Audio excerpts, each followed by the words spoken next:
नमस्कार।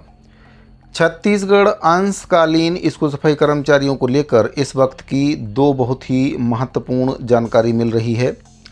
दो अलग अलग ज़िलों से ये जानकारी मिल रही है, जिसमें मुंगेली ज़िले से भी जानकारी मिली है और आपका महासमुंद ज़िले से भी जानकारी मिल रही है। जैसा कि आप सभी जानते हैं कि प्रदेश भर में युक्तियुक्तकरण की प्रक्रिया काफ़ी तेज़ गति से चल रही है और कई स्कूल इसकी जद में आ रहे हैं, जिससे अंशकालीन स्कूल सफाई कर्मचारी भी प्रभावित होने वाले हैं। इसको लेकर स्कूल सफाई कर्मचारियों के द्वारा अनिश्चितकालीन हड़ताल की रणनीति भी आगामी 10 तारीख को रायपुर में बनाई गई है और उससे पहले कई चरण के आंदोलन की जो घोषणा है वह भी स्कूल सफाई कर्मचारियों के द्वारा की गई है। 3 चरण में आंदोलन की घोषणा उनके द्वारा की गई थी, जिसके पहले चरण में आवेदन कर दिया गया है। दूसरा चरण यानी कि आज 6 तारीख को एक बार फिर से ज्ञापन सौंपा गया है। मुख्यमंत्री जी के नाम से भी सौंपा गया है, शिक्षा मंत्री जी के नाम से भी ज्ञापन सौंपा गया है, शिक्षा सचिव जी के नाम से भी ज्ञापन सौंपा गया है, जो संचालक महोदय जी हैं उनके नाम से भी ज्ञापन सौंपा गया है, कलेक्टर के माध्यम से ज्ञापन सौंपा गया है। तो जानकारी में आगे बढ़ने से पहले आपसे निवेदन है कि अगर पहली बार आप चैनल पर आए हैं तो चैनल को सब्सक्राइब जरूर करें, बेल आइकन को प्रेस करना ना भूलें, उसको ऑल पर सेट करके रखें, जिससे आपको हमारे द्वारा बनाए जा रहे सभी नए वीडियो के नोटिफिकेशन लगातार इस चैनल के माध्यम से मिलते रहें। साथियों, पहले बात करते हैं मुंगेली ज़िले की, जहाँ पर जो शिक्षा सचिव हैं और संचालक महोदय हैं उनको ज्ञापन सौंपा गया है। जिला शिक्षा अधिकारी जी के माध्यम से यहाँ पर ज्ञापन सौंपा गया है और ज्ञापन में ये निवेदन किया गया है कि मुंगेली ज़िले के जो स्कूल हैं जिनका युक्तियुक्तकरण हो रहा है, करीब 337 स्कूल इससे प्रभावित हो रहे हैं और इन 337 स्कूलों में काम करने वाले जो अंशकालीन स्कूल सफाई कर्मचारी हैं वे भी कहीं ना कहीं युक्तियुक्तकरण से प्रभावित होंगे, जिसका डर अंशकालीन स्कूल सफाई कर्मचारियों को बना हुआ है, क्योंकि शासन स्तर से कोई भी स्पष्ट आदेश अंशकालीन स्कूल सफाई कर्मचारियों को लेकर जारी नहीं किया गया है। जो युक्तियुक्तकरण को लेकर आदेश जारी हुआ था उसमें जिस स्कूल का समायोजन किया जा रहा है उसके स्टाफ का समायोजन भी दूसरे स्कूल में होगा, लेकिन अंशकालीन स्कूल सफाई कर्मचारियों का कहीं पर भी कोई जिक्र नहीं है कि उनका क्या होगा, दूसरे स्कूल में उनका समायोजन होगा या जिस स्कूल का युक्तियुक्तकरण किया जा रहा है, जिस स्कूल में हो रहा है वहाँ पर उसको काम करने के लिए भेजा जाएगा। किसी भी प्रकार की कोई भी अपडेट शासन स्तर से इसको लेकर नहीं दी गई है, जिसको लेकर अंशकालीन स्कूल सफाई कर्मचारी काफ़ी चिंतित हैं। स्कूल सफाई कर्मचारियों के द्वारा सरकार से निवेदन भी किया गया है कि इतने लंबे समय तक काम करने के बाद करीब 14 वर्ष काम करते करते स्कूल सफाई कर्मचारियों को हो गया है और इस मोड़ पर आकर अगर इनको निकाल दिया जाता है तो फिर इतने सारे स्कूल सफाई कर्मचारी वर्तमान में स्कूलों में काम कर रहे हैं कि उनके सामने बेरोजगारी की समस्या उत्पन्न हो जाएगी। वैसे भी जो वेतन स्कूल सफाई कर्मचारियों को दिया जाता है वह बहुत ही कम दिया जाता है, जिसमें ना ही वे अच्छे से अपने घर परिवार का पालन पोषण कर पा रहे हैं, बच्चों को ना अच्छी शिक्षा दे पा रहे हैं, कर्ज लेकर जीवन यापन उनको करना पड़ रहा है। 50% वेतन वृद्धि की बात भाजपा सरकार के द्वारा अपने जन घोषणा पत्र में की गई थी, उसको सरकार के द्वारा नहीं दिया गया। उल्टे सरकार अब स्कूलों का युक्तियुक्तकरण करके कहीं ना कहीं अंशकालीन स्कूल सफाई कर्मचारियों को काम से पृथक करने की जो योजना है वह बना रही है। ऐसा स्कूल सफाई कर्मचारियों के मन में संशय बना हुआ है, जिसको लेकर ज्ञापन सौंपा गया है और ज्ञापन के माध्यम से निवेदन किया गया है कि जितने भी स्कूल सफाई कर्मचारी हैं करीब अधिकांश स्तर की जो उम्र है 40 से 45 वर्ष हो चुकी है और ऐसे में वे कहीं पर काम करने के लिए भी नहीं जा सकते हैं, ना ही नई नौकरी के लिए वे आवेदन कर सकते हैं। एक प्रकार से अगर देखा जाए तो वे बंधुआ मजदूर की तरह अब बन चुके हैं, यानी कि जो स्कूलों में काम उनको दिया गया है 2 घंटे का,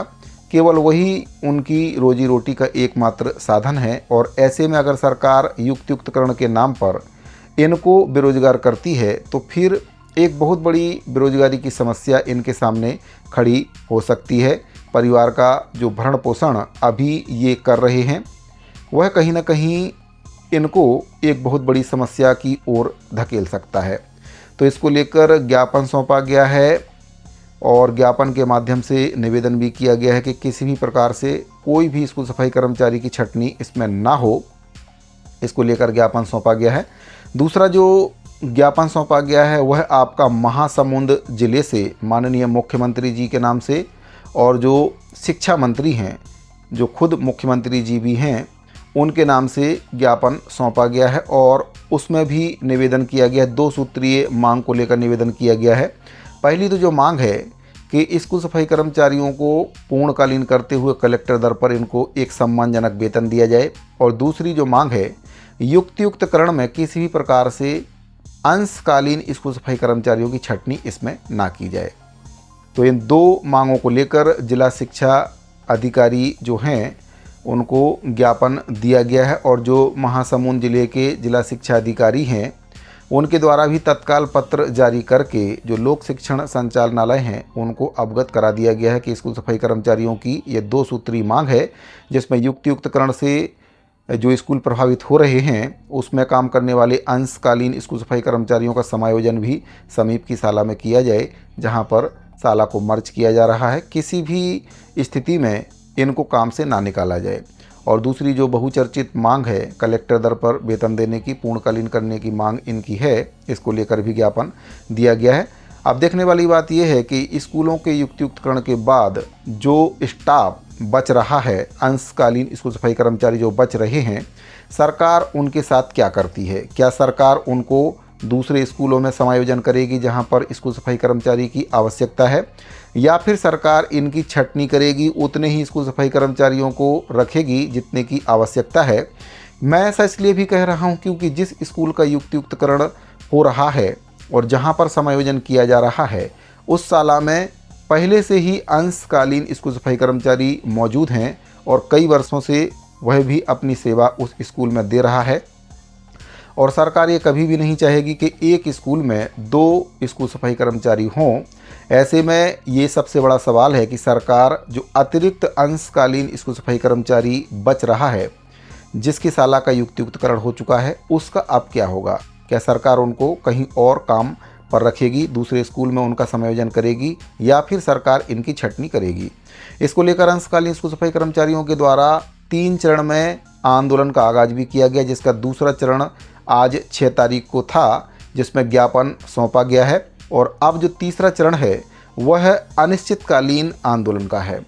अनिश्चितकालीन आंदोलन की रणनीति अंशकालीन स्कूल सफाई कर्मचारियों के द्वारा बना ली गई है। अपनी मांगों को लेकर वे ज्ञापन, निवेदन, आवेदन कर चुके हैं, और अगर अब सरकार इन कर्मचारियों की मांगों पर ध्यान नहीं दे रही है तो फिर 10 तारीख को अनिश्चितकालीन हड़ताल रायपुर के तूता में अंशकालीन स्कूल सफाई कर्मचारियों के द्वारा की जाएगी, जिसकी संपूर्ण जवाबदारी कहीं ना कहीं शासन और प्रशासन की रहने वाली है, क्योंकि काफ़ी लंबे समय से निवेदन, आवेदन स्कूल सफाई कर्मचारी कर के थक चुके हैं, लेकिन सरकार है कि इनकी मांगों पर किसी भी प्रकार से ध्यान नहीं दे रही है। तो अंशकालीन स्कूल सफाई कर्मचारियों से संबंधित ये 2 बहुत ही महत्वपूर्ण जानकारियां मिल रही थी। पहली जानकारी मुंगेली जिले से, दूसरी जानकारी आपकी महासमुंद जिले से मिली है, जहां पर ज्ञापनों का सिलसिला लगातार जारी है। स्कूल सफाई कर्मचारी लगातार ज्ञापन दे रहे हैं, सरकार लेकिन इनकी मांगों पर ध्यान नहीं दे रही है। अब अंतिम चरण का जो प्रयास है वह स्कूल सफाई कर्मचारी करेंगे, और अंतिम चरण के दौर में अनिश्चितकालीन हड़ताल का आगाज उनके द्वारा किया जाएगा।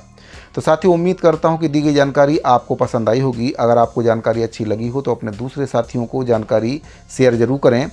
और अगर आपने अभी तक चैनल को सब्सक्राइब नहीं किया है तो चैनल को सब्सक्राइब जरूर कर लें, ताकि आपको हमारे द्वारा बनाए जा रहे सभी नए वीडियो के नोटिफिकेशन लगातार इस चैनल के माध्यम से मिलते रहें। तो साथियों, इस वीडियो फिलहाल इतना ही, मिलते हैं अगले वीडियो में। अभी के लिए दीजिए इजाज़त, धन्यवाद।